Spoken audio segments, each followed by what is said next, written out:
Welcome. ಈ food blog ಅಲ್ಲಿ crab ಸುಕ್ಕ ಹೇಗೆ ಮಾಡೋಣ ಅಂತ ನೋಡೋಣ. ಈ ಎಲ್ಲ ಇಂಗ್ರೀಡಿಯೆಂಟ್ಸ್ ಅನ್ನ ಪ್ಯಾನ್ ಬಿಸಿ ಆದ್ಮೇಲೆ ಚೆನ್ನಾಗಿ ಹುರ್ಕೋಬೇಕು. ಆ ಇಂಗ್ರೀಡಿಯೆಂಟ್ಸ್ ಅಲ್ಲಿ ನಾನು ಸಾಸಿವೆ ಮರ್ತಿದ್ದೆ, ಸೊ ಅದನ್ನು ಕೂಡ ಇಲ್ಲಿ ಆ್ಯಡ್ ಮಾಡ್ಕೊಳ್ತೀನಿ. ಅದನ್ನು ಸೇರಿಸಿ ಹುರ್ಕೋಬೇಕು. ಸೊ ಎಲ್ಲ ಹುರಿದಿಟ್ಟಿರುವಂಥ ಇಂಗ್ರೀಡಿಯೆಂಟ್ಸ್ ಅನ್ನ ವಾಟರ್ ಇಲ್ಲದೆ ಫೈನ್ ಪೌಡರ್ ತರ ಗ್ರೈಂಡ್ ಮಾಡಬೇಕು. ಸೊ ಗ್ರೈಂಡ್ ಮಾಡೋ ಮುಂಚೆ ನಾನಿಲ್ಲಿ ಒಂದು ಹಿಡಿಯಷ್ಟು ಹುಣಸೆ ಹಣ್ಣನ್ನು ಆ್ಯಡ್ ಮಾಡ್ಕೊಂಡಿದ್ದೀನಿ.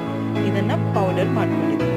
ಸೊ ನೆಕ್ಸ್ಟ್ ಕ್ರಾಬ್ನ ಕ್ಲೀನಾಗಿ ಕಟ್ ಮಾಡಿ ಒಗ್ಗರಣೆಗಂತ ಸ್ವಲ್ಪ ಎಣ್ಣೆ, ಆಮೇಲೆ ಪತ್ರಿ, ಶುಂಠಿ ಹಾಗೆ ಹೆಚ್ಚಿಟ್ಕೊಂಡಿರುವಂಥ ಈರುಳ್ಳಿನ ಹಾಕಿ ಚೆನ್ನಾಗಿ ಬಾಡಿಸ್ಕೊಂಡಿದ್ದೀನಿ.